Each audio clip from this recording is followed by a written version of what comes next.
அந்த குகைய திகம்பர சமணர்கள் கைப்பற்றி கொண்டிருந்தாங்க.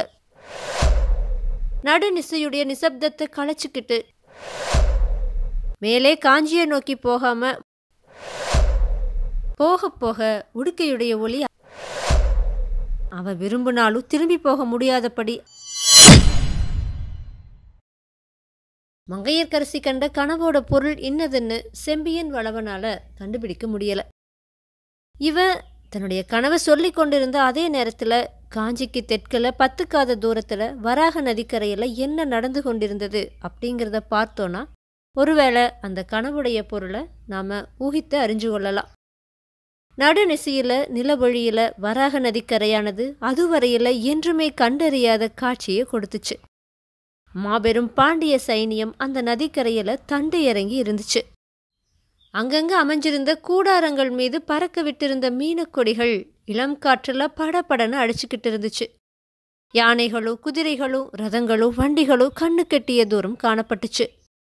குளிர் அதிகமில்லாத புரட்டாசி மாதம்ங்கிறதுனால வீரர்கள் பெரும்பாலும் திறந்த வெளியில படுத்து உறங்கிக் கொண்டிருந்தாங்க. தூக்கம் வராதவங்க அங்கங்க கும்பல் கூடி உட்கார்ந்து கதை பேசிக்கிட்டு இருந்தாங்க. நடுநிசையுடைய நிசப்தத்தை களைச்சிக்கிட்டு சில சமயம் அவங்களுடைய சிரிப்பின் ஒலி கேட்டுச்சு.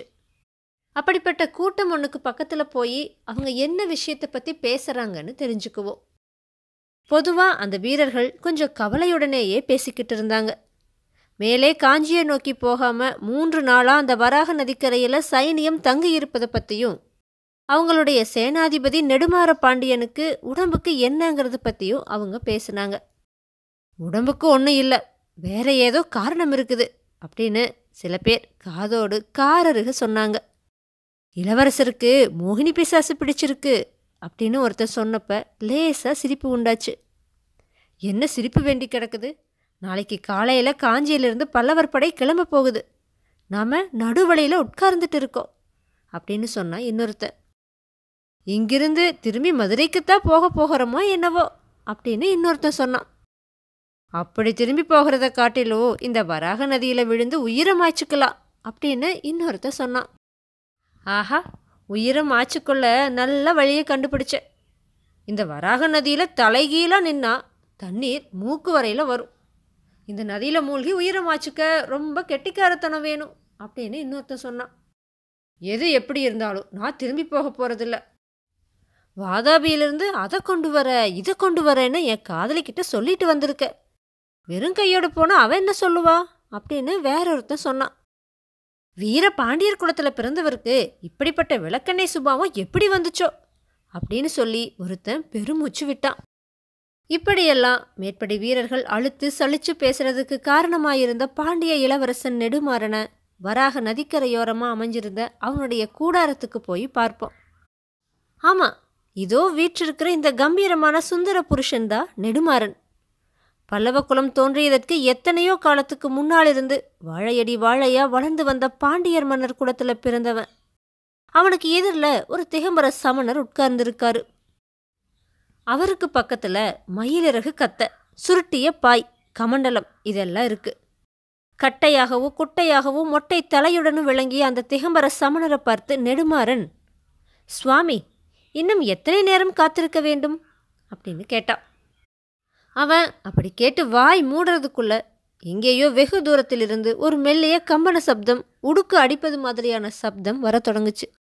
தரிம் தரிம் அப்படின்னு ஒலித்த அந்த சப்தம் மெல்லியதாயிருந்த போதிலும் காது வழியா உடம்புக்குள்ள புகுந்து உடம்புடைய ஒவ்வொரு அணுவையும் ஒரு குலுக்கு குலுக்குச்சு. அதோ நமக்கு அழைப்பு வந்து விட்டது, இளவரசரை கிளம்புங்கள் அப்படின்னு சொன்னாரு அந்த சமண முனிவர். நெடுமாறன் மறுமொழி கூறாம புறப்பட்டான். 2 பேரும் கூடாரத்திலிருந்து வெளியில வந்து நதிக்கரையோரத்தை அடைஞ்சாங்க. அங்க ஒரு படகு காத்திருந்துச்சு. அதோட 2 முனையிலும் 2 வீரர் துடுப்போடு காத்திருந்தாங்க. நெடுமாறன் படகுல ஏறுறதுக்கு முன்னாடி ஒரு கணம் தயங்குனான். அதை பார்த்த சமணர், இளவரசரே, தங்களுக்கு அச்சமாயிருக்கிறதா? அப்படியானால் வர வேண்டாம், திரும்பி போய் விடுங்கள் அப்படின்னு சொல்லவோ நெடுமாறன் அவரை பார்த்து ஒரு தடவை அலட்சியமா அப்படின்னு சொல்லிட்டு படகுல முன்னதா பாஞ்சு ஏறுனான். சமண முனிவரும் ஏறிக்கிட்டார். சப்தம் அதிகமா கேட்காத மாதிரி வீரர்கள் துடுப்பை மெதுவா போட்டு ஜாக்கிரதையா படகை செலுத்தினாங்க. படகு அக்கறையை அடைஞ்சுது. வீரர் இருவரையும் அங்கேயே படகோடு காத்திருக்கும்படி சொல்லிவிட்டு நெடுமாறனும் சமண முனிவரும் மேலே போனாங்க.